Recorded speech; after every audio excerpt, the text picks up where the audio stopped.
Помпон сургуультай явах дургүй болсон гэж эхэлж шалтгаан нь ангийнхныг алдартай Мио гэх охин сургуулиас шилжчихэр болоод та нартай байсан хугацаагаа эзээж мартахгүй гэснээр сургуулийнхаа ард байх нэг ангийнхаа Мишок гэж нэрлэгддэг хүүхдийн ам руу хайр гэмтэр зутгаж модон шигөлтэй нугас юм уу юу ч юм руу харснаа бидний бяцхан нууц шүү гэдэг. Помпон нь энэ нугас юм байна лээ. Ангийнхан ч маргааш нэрдсэн эвгүй юм яриад помпоноос асуугаад нөгөөх нь холоо очоо зогсчдөг баг тэрнжтэй ярдээ. Удалгүй ангид нь шин сурагч ирлээ. Бас л охин Айко Танакаг нь багш нь ангийнхандаа мөрөөдлийнхөө тухай эссе бич гэдэг даалгавар өгöd сургуулиас гарахт нь помпон нууцаар дагаж тэрийг нь Айко охинд орхноо мэдчихнэ. Ойрхон цагдаагийн газар байсан болохоор сүрдүүлсэн ч ангийнх нь өгчтэй. Гэр чин ийшээгээ байдсан бол хандаа алах ёо гэд помпоноос явж байхдаа эссег бичсэн үү гэхэд би шууд хийцээ. Жүжигчин дуучин модель болох мөрөөдөлтэй болохоор бичихэд амар амархан байсан гэд ярьжсэн чинь хажуугаас нэг хүн юугаач хэдэн жилийн дараа газрын тос дуусна байгаль орчинд суурна бидэнд бараг ирээдүй гэж байхгүй ухааны юм элдэг.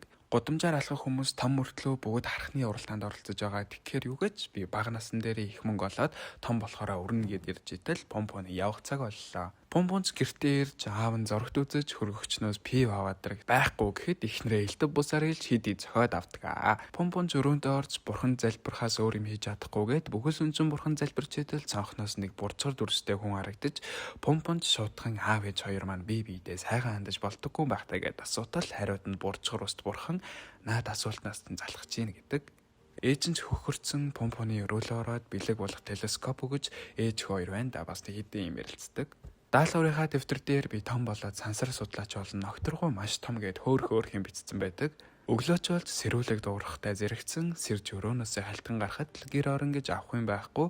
Энийг нь ч ээж нь хүүдээ шөнөр хулгайч орж ирээд гэд хүүгээ аргалдаг ч эцэст нь помпон маань сургууль руугаа явдаггүй. Цагдаахан газар очсон цагдаа нар бүр үд болтол асуултасуусаар эцэст нь хамаатны ах нь очиж авч байгаа.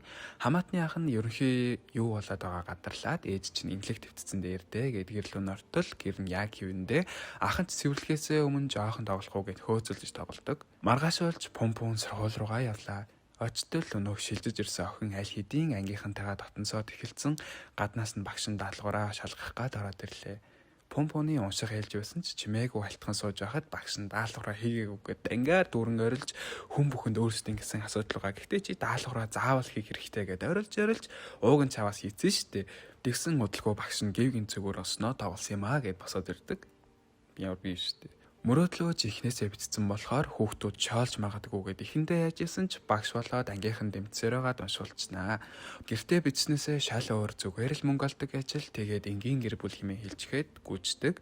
Ангийнхан хүүхдүүд ч яагаад ингэ сонио ажиллаад байгааг нь гайхаж харин манай помпон сургуулаасаа бүр олдсон энэ тэнүүгээр гүйсэн шигээ явж идэг. Айко чодлаа гэдгийн дэвтэрнээс нь мэдчихээд помпоныг хайж болоод тэд нар юугаа ярина уу байна уу хамаагүй чиний мөрөөдөлтэй байна уугүй юу гэдэг чинь ч тэдэнд хамаагүй помпоны толгоонд баахан юм төсөөлөгдөж нэг ишлэл хийснэ хайртай шүү гэд хэлэхэд Айко инээж доошоо сун үсчдэгэ.